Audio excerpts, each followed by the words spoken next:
Bapak Ibu saudara-saudara sekalian, Shalom dan salam dari Bogor Baru. Pada hari ini saya melanjutkan sharing dengan Anda tentang kitab Rut. Kita pada hari ini masuk di dalam Rut pasalnya yang ketiga. Dan pasal 3 ini terdiri dari 18 ayat. 3 pasal 3 ayat 1 sampai 18, cukup panjang. Dan judul perikopnya itu yaitu Rut dan Boas di tempat pengirikan. Bapak Ibu saudaraku, tema firman Tuhan pada malam hari ini yaitu tentang penebusan, yang menyatakan kepada kita bahwa kita masing-masing, setiap orang membutuhkan penebusan. Ya, hidup ini membutuhkan penebusan.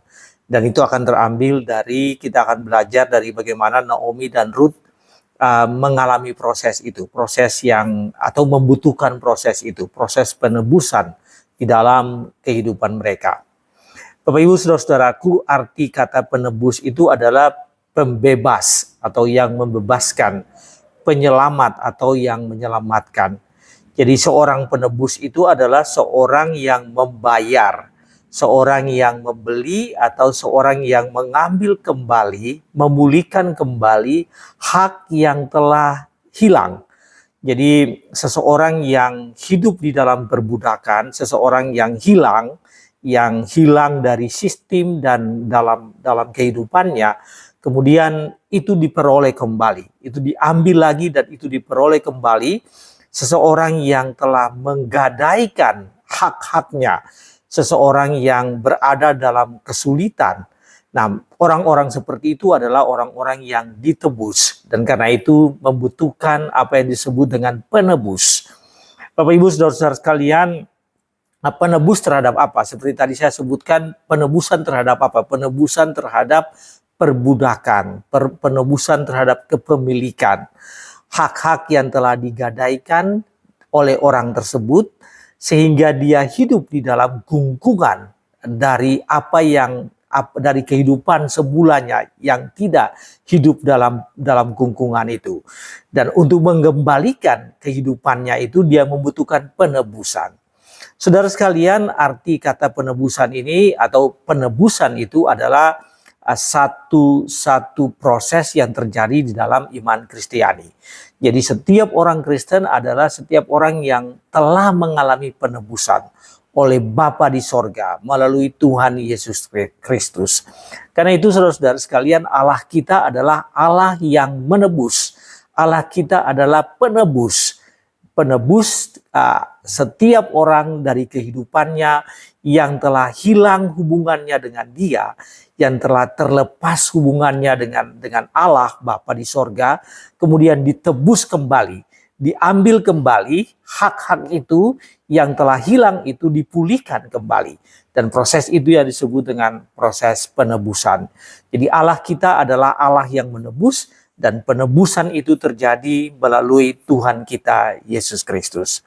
Bapak Ibu saudara-saudara sekalian, sepanjang Alkitab cerita mengenai adalah sejarah tentang penebusan, baik dalam Perjanjian Lama ketika Allah menebus Israel dari kehidupan mereka di dalam pengasingannya di Babilonia, di Media dan di Persia. Sebelumnya mereka ada di tanah perbudakan di Mesir. Jadi mereka ditebus.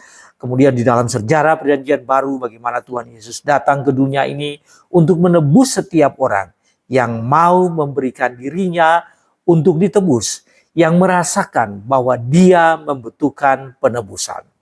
Saudara sekalian, hari ini kita lihat dari Rut pasal 3, dan Rut pasal 3 ini menjadi semacam perikop yang menceritakan tentang kebutuhan terhadap penebusan itu dan bagaimana proses penebusan itu berlangsung atau proses penebusan itu terjadi. Saudara sekalian, saya tidak akan membaca Rut pasal 3 secara keseluruhan ayat-ayat ini, tapi akan saya rujuk di dalam uraian firman Tuhan ini beberapa ayat yang memang menjadi penting untuk kita, menjadi dasar bagi kita untuk memahami firman Tuhan ini. Tapi secara keseluruhan ingin saya sampaikan bahwa Rut pasal 3 ini dengan judulnya Rut dan Boas di tempat pengirikan adalah satu proses di mana Rut diminta oleh ibu mertuanya Naomi untuk datang bertemu dengan Boas dan menyampaikan kepada Boas, waktu itu Boas berada di tempat pengirikan gandumnya, jadi sedikit berada di luar kota Bethlehem di tanah pertanian. Kemudian Ruth datang dan pada malam hari itu Ruth menyampaikan kepada Boas bahwa dia dan ibu mertuanya Naomi perlu ditebus karena membutuhkan proses penebusan itu. Saudaraku, itu latar belakang dari atau cerita singkat tentang Rut pasal 3. Dan saya sangat berharap Anda bisa membaca Rut pasal 3 ini supaya memahami ini secara lebih baik. Ya, tentu saja dari ayat per ayat kalau Anda akan baca, Anda akan melihat proses ini. Rut datang ke tempat pengirikan gandum dan kemudian malam hari tanpa diketahui oleh Boas. Dan ketika tengah malam Boas menyadari bahwa Rut ada di situ, kemudian terjadilah percakapan di antara mereka untuk bagaimana Rut menyerahkan dirinya supaya dia dan ibu mertuanya Naomi ditebus. Tanda petik ditebus artinya karena mereka berada dalam kehidupan yang perlu ditebus. Karena itu mengalami apa yang disebut dengan proses penebusan. Saudara sekalian, ada dua hal dari pasal 3 ini yang bisa kita lihat. Yang pertama, yaitu bahwa memang seseorang itu membutuhkan penebusan. Jadi Rut dan Naomi membutuhkan penebusan, dan ini menjadi pelajaran bagi kita bahwa setiap orang membutuhkan penebusan. Saudara, dari ayat 1 mengatakan begini, Rut pasal 3 ayat 1 mengatakan bahwa lalu Naomi mertuanya itu berkata kepada Rut, "Anakku, apakah tidak baiknya jika aku mencari tempat perlindungan bagimu? Tempat perlindungan bagimu. Apakah tidak baik jika aku mencari tempat perlindungan bagimu?" Naomi ingin supaya Rut dalam kehidupan selanjutnya itu mendapatkan tempat perlindungan. Dan tempat perlindungan, saudaraku, yang dimaksudkan di sini adalah satu rumah, satu tempat, satu home.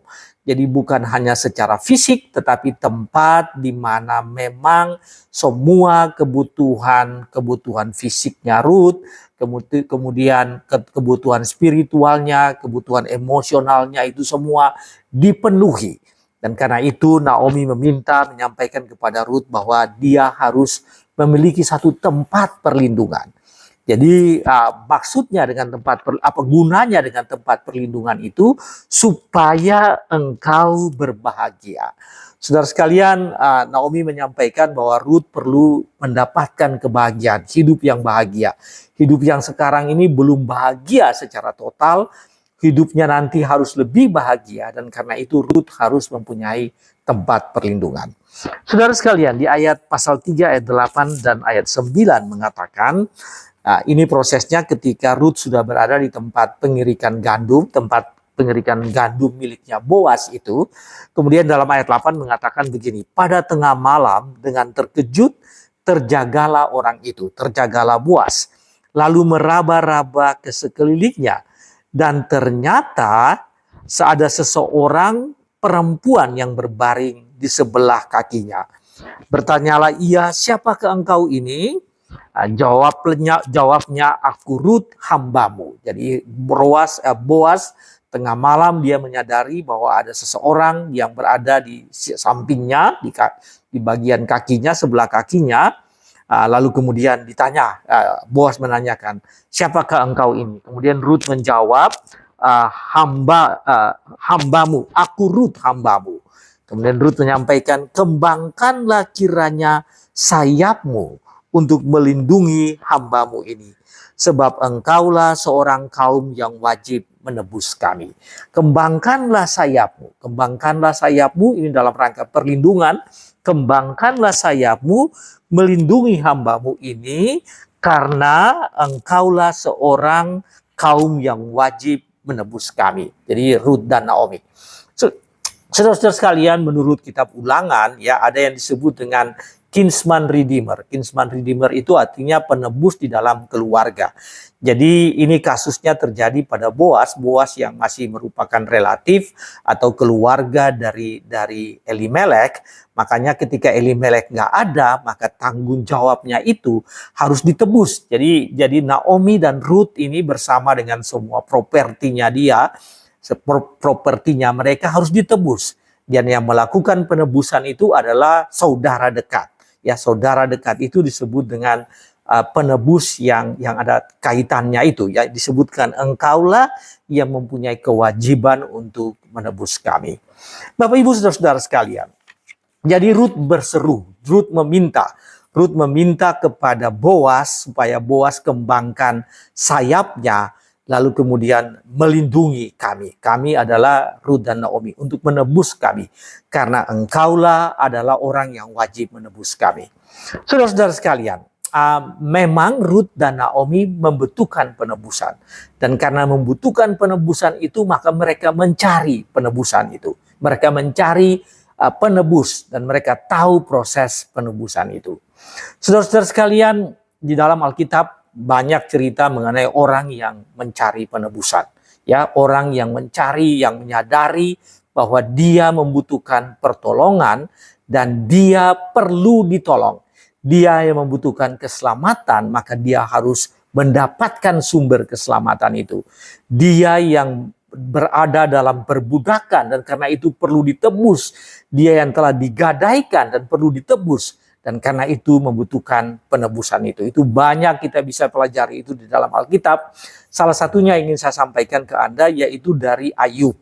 Ayub pasal 19 menjelaskan bagaimana Ayub menyampaikan atau berseru kepada Tuhan bahwa dia membutuhkan penebusan itu.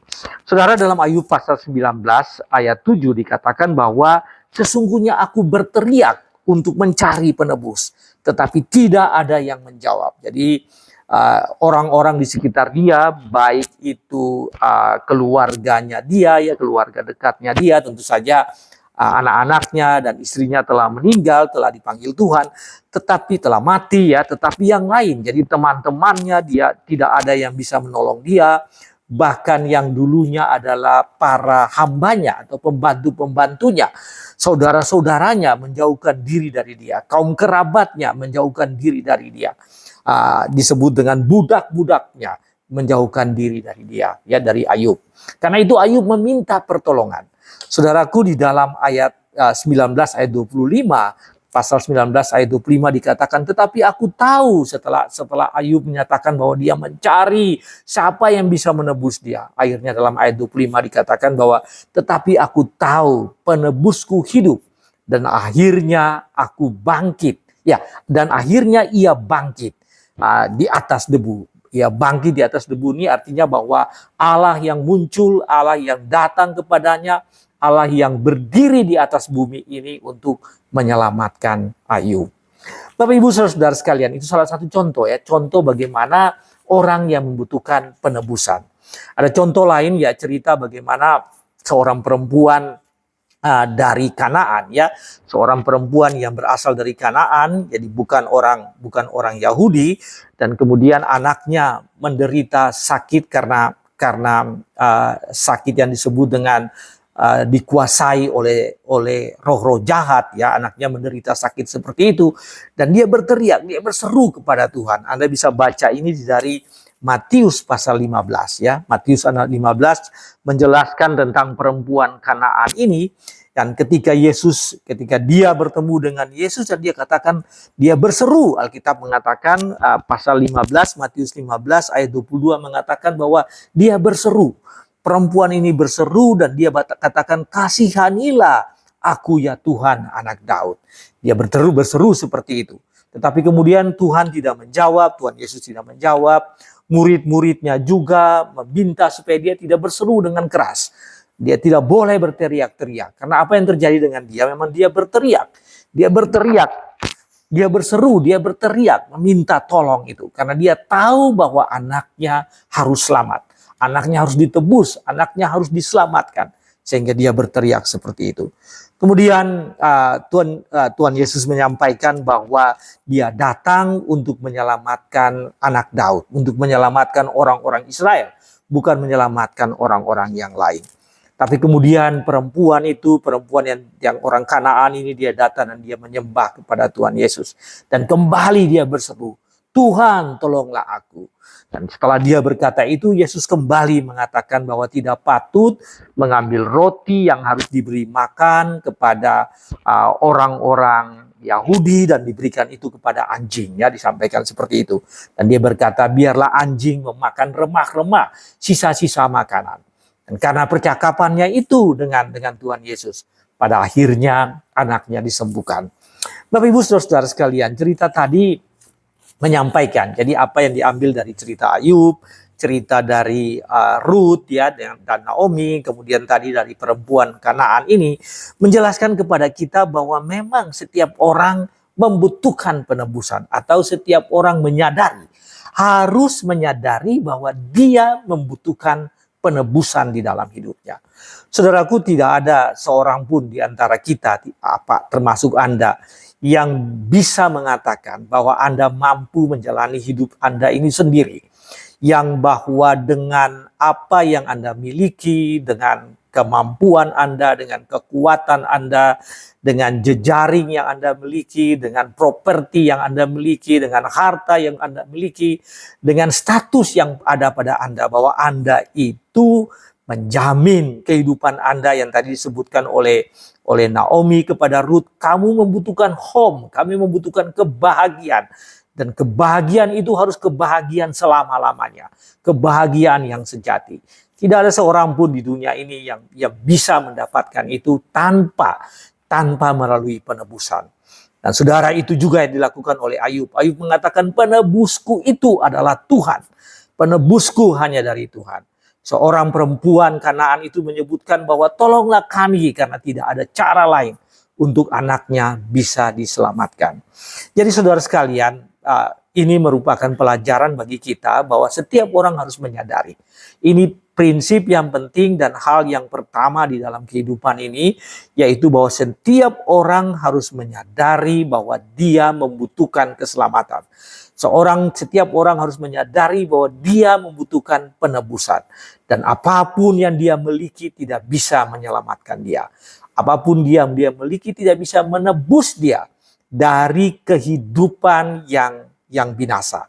Kehidupan yang memang sekarang bisa berjalan, tetapi pada akhirnya menuju kepada kebinasaan. Karena ujung daripada kehidupan ini adalah kematian. Dan setelah kematian itu hanya ada dua kemungkinan. Anda hidup dalam siksaan abadi, atau Anda hidup di dalam kebahagiaan abadi. Tentu saja semua orang menginginkan untuk hidup di dalam kebahagiaan abadi. Jadi Bapak Ibu, sadarlah bahwa Anda membutuhkan penebusan.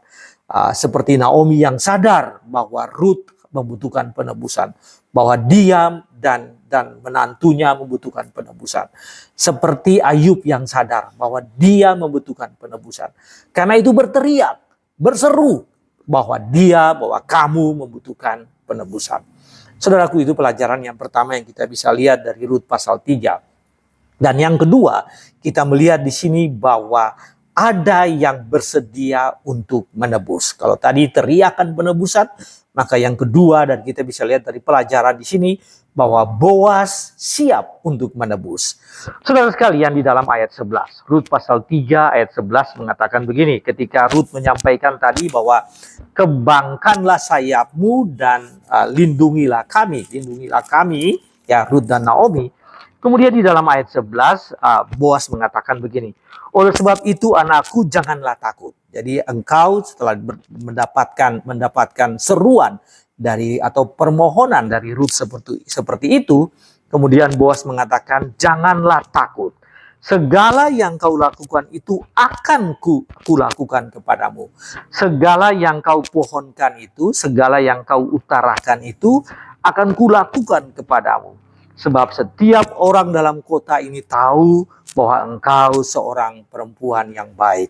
Saudara sekalian, Boas menyampaikan kepada Rut bahwa jangan takut, aku akan menebus engkau. Aku sudah tahu siapakah engkau, ya, bahwa engkau adalah seseorang yang baik. Aku akan menebusmu. Kemudian di dalam ayat 13, saudara sekalian, ayat 13 mengatakan begini, tinggallah di sini malam ini dan besok pagi jika ia mau menebus engkau. Ini terhadap seseorang yang lebih dekat hubungannya dengan Ruth dan Naomi dibandingkan hubungan Boas dengan hubungan kekeluargaan Boas dengan Ruth dan Naomi. Karena itu Boas berkata, tinggallah di sini malam ini dan besok pagi jika ia menebus engkau, orang tersebut, baiklah biarlah ia menebus. Tetapi jika ia tidak suka menebus engkau, maka akulah yang akan menebus engkau demi Tuhan yang hidup. Jadi saudara, Boas mempunyai alasan yang kuat bahwa dia menebus itu bukan karena memang keinginannya, bukan karena berdasarkan yang paling utama adalah kewajibannya, tapi demi Tuhan yang hidup. Demi Tuhan yang hidup, maka Boas bersedia, dia menawarkan, dia mengakui bahwa dia bersedia menebus Ruth dan Naomi. Saudara-saudara sekalian, seperti tadi saya katakan, kalau Anda baca dari kitab Ulangan, ini dikatakan bahwa orang saudara dekat itu adalah redeemer, adalah penebus, adalah disebut dengan kinsman redeemer. Jadi orang hubungan saudara paling dekat yang harus menebus. Saudara, menjadi pertanyaan bagi kita, siapakah yang menjadi penebusmu? Ya, siapakah yang menjadi penebus dalam kehidupan ini? Bapak Ibu saudara-saudara yang Tuhan kasihi, di dalam kitab Yesaya, ya, kalau Anda baca kitab Yesaya ayat 43, seterusnya Yesaya 53, 54, 55 menjelaskan bahwa Tuhan Allah kita adalah Allah penebus. Melalui pada zaman perjanjian lama dia menebus langsung umat Israel, umat perjanjian, umat yang diangkat sebagai umatnya, yang menggunakan namanya. Itu adalah umat Israel, umat Yehuda, merekalah yang ditebus oleh Allah Bapa di sorga. Tetapi kemudian dalam perjanjian baru kita tahu bahwa yang ditebus adalah umat manusia. Umat manusia yang ditebus dari kehidupannya yang binasa menjadi kehidupan yang kekal. Kehidupan yang fana ini menjadi kehidupan yang kekal melalui Tuhan Yesus Kristus. Saudara sekalian, pertanyaan itu penting. Siapakah yang menjadi penebusmu? Di dalam kitab Yesaya, Bapak Ibu saudara sekalian, ada 28 kali dikatakan bahwa Allah Yehova, Yahweh adalah penebus Israel. Yahweh penebus Israel. Yahweh penebus, ya. Jadi Allah yang kita sembah, yang disembah oleh orang Israel adalah Allah yang menebus. Dan karena menebus itu, maka Allah melakukan tindakan untuk membebaskan Israel dari perbudakan mereka, dari kehidupan mereka, dan memberikan mereka tanah perjanjian. Saudara-saudara sekalian, di dalam perjanjian baru, ya, Rasul Petrus menekankan hal ini. Bagaimana karya penebusan itu yang dilakukan Allah Bapa di sorga melalui Tuhan kita Yesus Kristus. Ya, sebagai penyelamat, sebagai penebus dari hidup kita ini. Saya ingin membaca dari 1 Petrus pasal 1 ayat 17 dan 19. Bapak Ibu saudara sekalian, 1 Petrus ayat 17 19, 1 Petrus 1 ayat 17 19 yang mengatakan demikian. Ini surat Petrus kepada orang-orang percaya yang ada di perantauan, ya. Nah, bunyinya demikian. Ayat 17-19, 1 ayat 17-19. Dan jika kamu menyebutnya Bapa, yaitu Dia yang tanpa memandang muka menghakimi semua orang menurut perbuatannya, maka hendaklah kamu hidup dalam ketakutan selama kamu menumpang di dunia ini. Saudara, Rasul Petrus ingin mengatakan kepada orang-orang percaya, kamu di dunia ini adalah hidup sementara saja, dan kamu ini hanya menumpang. Dunia ini bukan akhir dari semuanya. Kamu hanya melewati saja, ya, kamu menumpang di dunia ini. Kemudian di ayat 18 mengatakan, sebab kamu tahu bahwa kamu telah ditebus. Kamu telah ditebus. Dan cara penebusannya itu, kamu ditebus dari apa? Kamu ditebus dari cara hidupmu yang sia-sia. Kehidupan yang ada di dalam dunia ini, kehidupan yang pada akhirnya akan sia-sia, ya. Kamu ditebus dari cara hidupmu yang sia-sia, yang kamu warisi. Jadi memang kita mewarisi kehidupan yang sia-sia. Yang kamu warisi dari nenek moyangmu itu.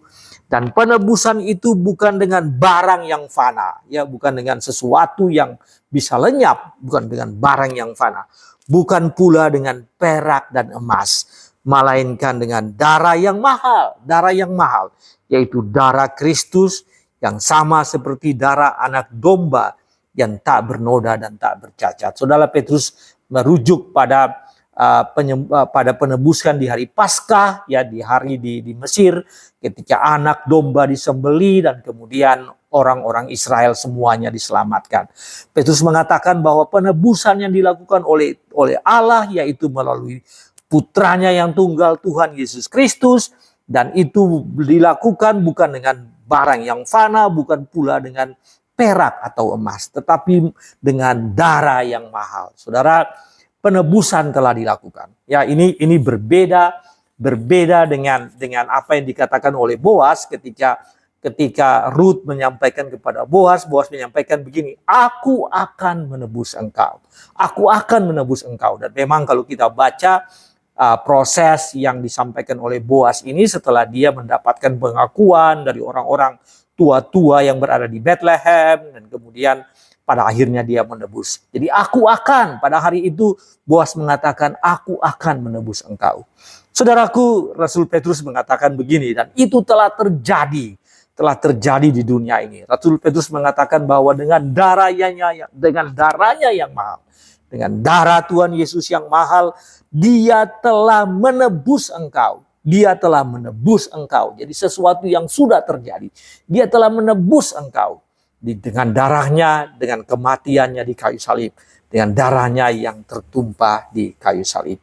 Jadi Bapak Ibu Saudara-saudara sekalian, kalau Boas mengatakan aku akan menebus engkau, Petrus mengatakan Tuhan Yesus telah menebus engkau. Dengan kematiannya di kayu salib, dia telah menebus setiap umat manusia yang mau datang, setiap orang yang mau datang dan menyerahkan diri kepadanya, yang mau menyerahkan dirinya untuk ditebus, ya, seperti Naomi, seperti Ruth yang datang dan mau menyerahkan dirinya. Kembangkan sayapmu, Ruth mengatakan kepada Boas, dan menebuslah kami. Nah, setiap orang yang datang yang berteriak, yang berseru bahwa menebuslah kami, itu kalau sampaikan itu kepada Tuhan Yesus, maka Yesus akan menebus kamu. Karena dia telah membayar ongkos penebusan itu dengan darahnya dan sudah lunas dibayar. Penebusan itu sudah lunas dibayar. Saudara sekalian, kalau Anda menebus barang di tempat pegadaian, maka Anda harus membawa sesuatu dan membayar itu harus lunas. Kemudian Anda mendapatkan barangnya kembali. Nah, itu yang dilakukan oleh Tuhan Yesus. Terpaku di kayu salib di Golgota. Dan kemudian itu dengan darahnya itu, dia telah membersihkan semua dosa-dosamu. Dan menebus kamu dari kehidupan yang fana, kehidupan yang sia-sia, kehidupan yang berujung pada kemalangan abadi, kepada kehidupan yang keselamatan dan kebahagiaan abadi. Saudara sekalian, apa ini artinya bagi kita? Artinya bagi Anda yaitu Allah mau menebus Anda melalui Tuhan Yesus Kristus. Bahkan Allah telah menebus Anda melalui Tuhan Yesus Kristus. Karena itu berteriaklah dan berserulah dan datanglah kepada Allah dan berkata bahwa Allah, aku mau ditebus. Kehidupanku sekarang ini adalah kehidupan yang berada di dalam rejim atau sistem yang membuat aku ini tidak akan selamat. Di dalam kehidupan di dunia ini di mana hak-hak keselamatanku telah digadaikan dan dimiliki oleh sistem yang ada di dunia ini. Dan satu-satunya cara untuk aku diselamatkan yaitu apabila Tuhan mau menebus aku. Tuhan sudah mau menebusmu. Sekarang kamu tinggal datang dan berseru dan memohon kepada Tuhan.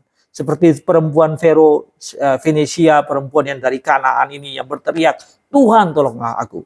Seperti Ayub yang berkata, Tuhan tolonglah aku. Berseru supaya engkau ditebus. Saudara-saudara sekalian, sebagai take away, sebagai pesan terakhir bagi kita, penebusan adalah pembebasan. Penebusan di dalam iman Kristiani kita, penebusan adalah pembebasan, dan penebusan adalah penyelamatan. Pembebasan, penyelamatan dari hidup yang telah tergadaikan kepada dunia ini menjadi hidup yang dimiliki oleh Allah. Dari hidup yang sia-sia menjadi hidup yang bermakna. Bukan saja temporal pada saat ini. Hidup yang bermakna bukan saja temporal pada saat ini. Tapi hidup yang bermakna selama-lamanya. Karena sudah diselamatkan oleh Tuhan. Karena sudah dimaknai dan diberikan makna kehidupan itu oleh Tuhan. Itulah itulah disebutkan dengan penebusan. Dari hidup yang tidak percaya kepada Tuhan, dari hidup yang binasa kepada kepastian dan kehidupan di dunia ini, tetapi utamanya nanti di akhirat. Di dunia ini dan di akhirat. Akhirat itu adalah kamu hidup di dalam, tadi saya sebutkan hanya ada dua pilihan. Keselamatan dan kebahagiaan abadi atau penghukuman kekal di dalam api belerang yang begitu, yang menyala-nyala dan tidak henti-hentinya. Anda akan punya dua pilihan. Dan pilihan yang ditawarkan Tuhan bahwa engkau datang dan berteriak kepadanya, berseru kepadanya, dan memberikan diri kepadanya supaya kamu ditebus. Anda membutuhkan penebusan itu secara pribadi. Bapak, Ibu, saudara-saudaraku, penebusan itu bukan penebusan baik keluarga seperti Naomi dan Ruth. Ruth mengatakan, "Mentebuslah kami." Tapi maksudnya penebusan itu adalah setiap pribadi. Ruth sendiri harus ditebus. Naomi sendiri harus ditebus. Juga demikian dengan Ayub sendiri harus ditebus dan diselamatkan. Dan setiap orang harus ditebus. Jadi penebusan pribadi, bukan penebusan kelompok, bukan penebusan keluarga, bukan penebusan persekutuan, tapi penebusan pribadi. Karena itu setiap orang harus menyerahkan diri kepada Tuhan untuk disebut ditebus secara pribadi.